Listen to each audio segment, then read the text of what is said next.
Wakame é a alga do mar que virou tradição diária no Japão. Ninguém percebe. Hoje, milhões de pessoas no Japão colocam uma tigela simples à mesa. Dentro dela, um caldo claro, quase transparente, um aroma discreto, alguns cubos de tofu e, flutuando silenciosamente, finas folhas verdes onduladas. A maioria engole em 2 ou 3 goles, sem pensar. Mas esse gesto repetido, cotidiano, quase automático, tem raízes que remontam a mais de 1000 anos. A Wakame não chama a atenção. Nunca chamou. E talvez exatamente por isso tenha sobrevivido a tudo. Enquanto o mundo corre atrás de superalimentos da moda, dietas milagrosas e ingredientes exóticos recém-descobertos, o Japão manteve algo muito mais antigo. Um ingrediente invisível, humilde, que atravessou impérios, fomes, guerras e reconstruções sem jamais sair da mesa. A wakame não virou tradição por acaso. Ela foi ficando, quando não havia carne, quando o arroz era racionado, quando o país precisava alimentar corpos e mentes em silêncio. Há algo profundamente japonês nisso. Um alimento que não grita sabor, não disputa protagonismo, não tenta impressionar. Ele apenas sustenta. A wakame não é o prato principal. Ela nunca foi. Mas esteve presente quando quase nada mais estava. E aos poucos, deixou de ser percebida como escolha. Tornou-se hábito. Depois, necessidade. Depois, identidade. O curioso é que, fora do Japão, quase ninguém pergunta de onde ela veio. Por que exatamente essa alga? Por que não outra? Como algo colhido no mar, frágil, perecível, conseguiu se tornar parte fixa da alimentação diária de uma nação inteira? A resposta não está em receitas, está na história. Muito antes de existir geladeira, supermercados ou embalagens plásticas, as costas japonesas eram uma linha tênue entre sobrevivência e escassez. As vilas litorâneas dependiam do que o mar permitia. Peixes vinham e iam conforme as estações. Tempestades destruíam redes, invernos longos traziam fome. Nesse cenário, as algas marinhas eram uma dádiva silenciosa. Cresciam rápido, não exigiam cultivo complexo. Podiam ser secas ao sol e armazenadas por meses. A wakame, em especial, tinha uma característica decisiva. Depois de seca, parecia quase inexistente. Leve, compacta. Mas bastava água para que voltasse à vida. Essa capacidade de renascer no caldo quente não passou despercebida.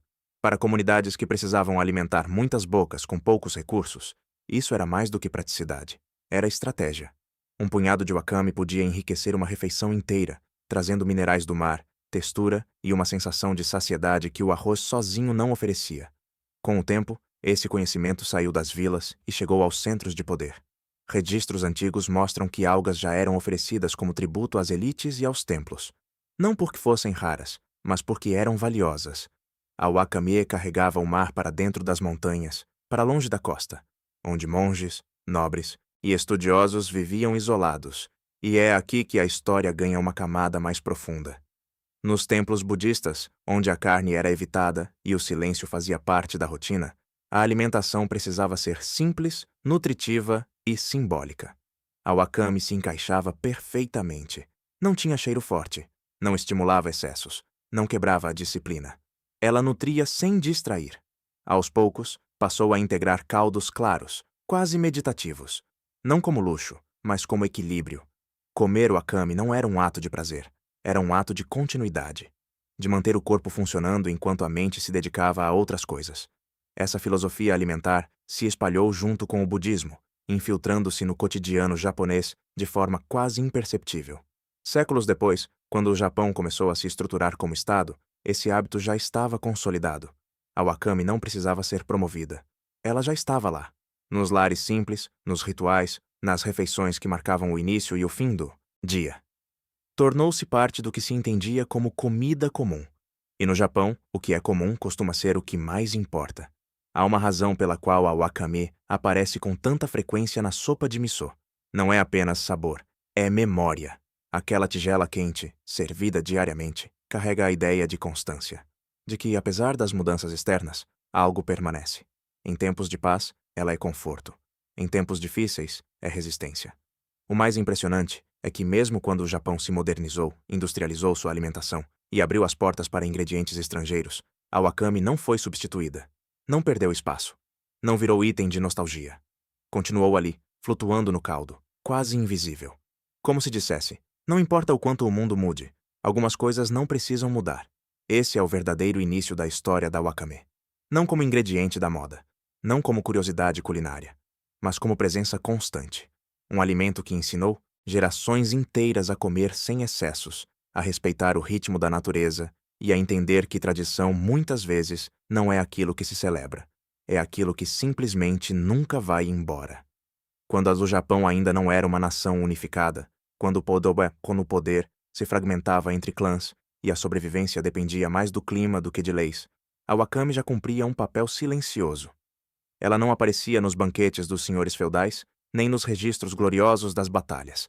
Sua presença era mais discreta, quase invisível, mas constante nos lugares onde a disciplina e a escassez moldavam o cotidiano.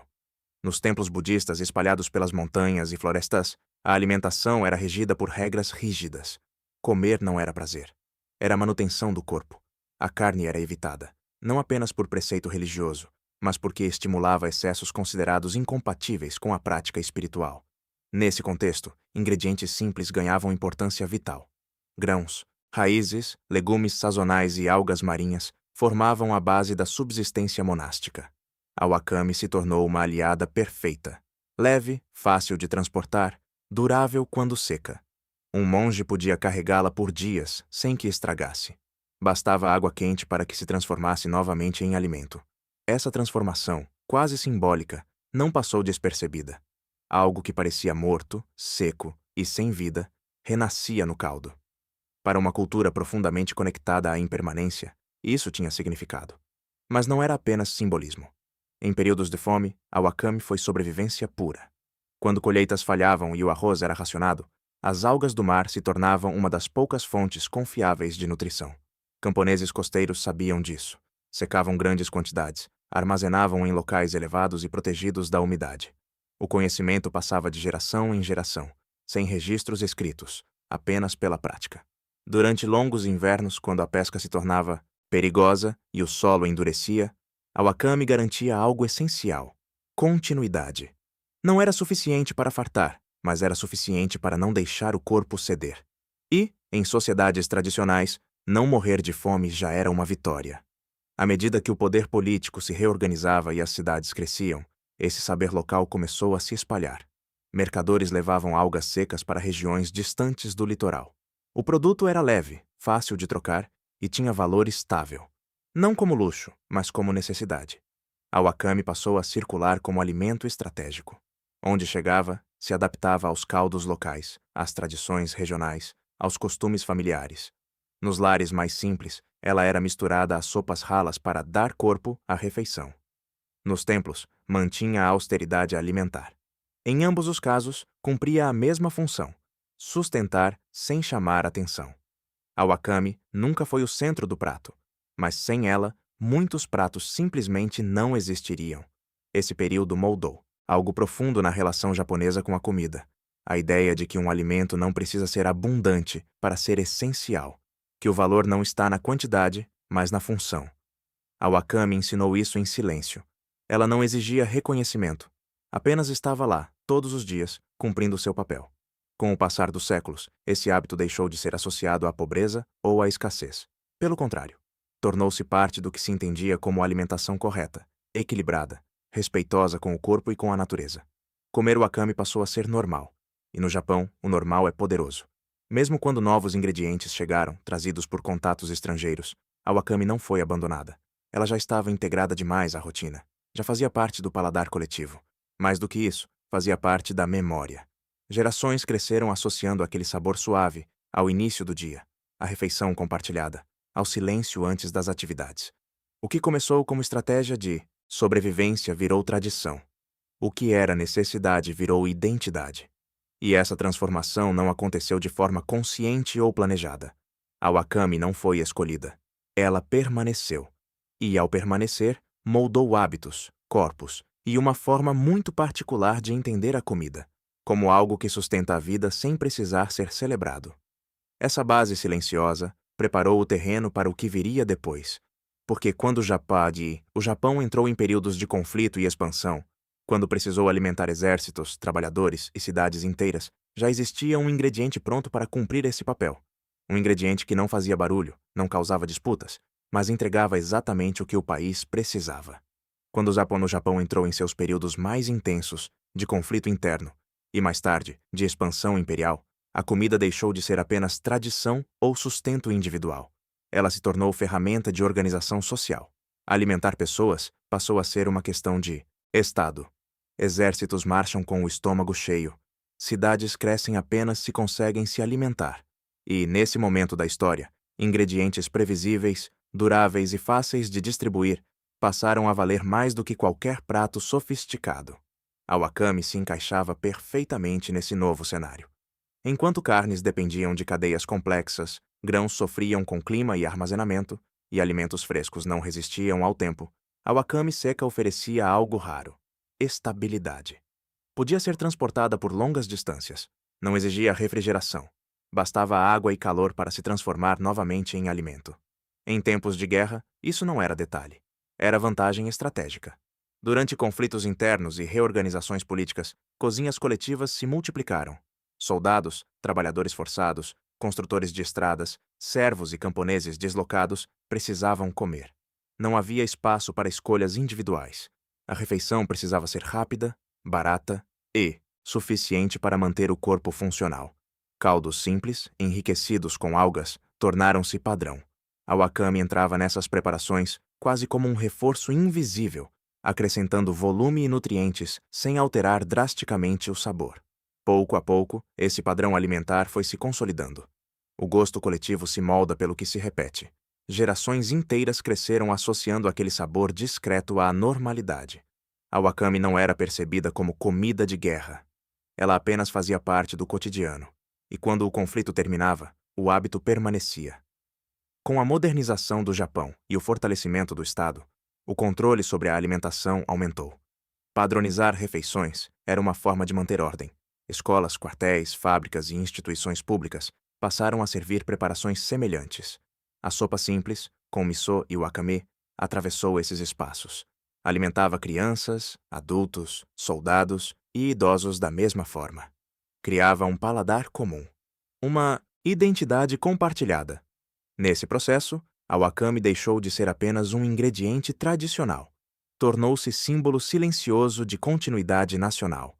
Enquanto outros alimentos vinham e iam conforme modas, importações e transformações econômicas, ela permanecia. Não porque fosse protegida, mas porque funcionava. Era eficiente. E o Japão sempre valorizou o que funciona. Mesmo durante guerras externas e períodos de racionamento severo, a wakame continuou presente. Quando faltava proteína animal, ela ajudava a complementar refeições. Quando o arroz era limitado, dava a sensação de que havia algo a mais na tigela. Psicologicamente, isso importava. Comer não é apenas nutrir o corpo, é sustentar a mente. Em tempos difíceis, a repetição de alimentos familiares cria a sensação de estabilidade em meio ao caos. Após os grandes conflitos, quando o país precisou se reconstruir, muitos hábitos alimentares mudaram. Novos ingredientes chegaram. Influências estrangeiras se espalharam. Mas a wakame já estava profundamente enraizada. Ela não competia com o novo, convivia. Continuava aparecendo nos mesmos lugares de sempre, como se nada tivesse acontecido. Essa capacidade de atravessar períodos extremos sem perder relevância é rara. Muitos alimentos são marcados por uma época específica. A wakame não. Ela se adaptou a todas, de alimento de sobrevivência a componente institucional da dieta japonesa. Um ingrediente que nunca prometeu mais do que podia entregar. E por isso, nunca decepcionou. Talvez o maior segredo da wakame não esteja em seus nutrientes, nem em sua origem no mar, nem mesmo em sua ligação com monges, guerras ou sobrevivência. Talvez o segredo seja outro. Ela ensina que o que realmente sustenta uma cultura não é o extraordinário, mas o que permanece quando ninguém está olhando. Enquanto novos alimentos surgem e desaparecem, a wakame segue ali, silenciosa, constante, invisível para muitos, essencial para todos. E da próxima vez que alguém beber uma tigela de sopa sem pensar, aquela alga verde estará lá, como esteve por séculos, lembrando sem dizer uma palavra que algumas histórias não precisam ser lembradas, porque nunca deixaram de acontecer.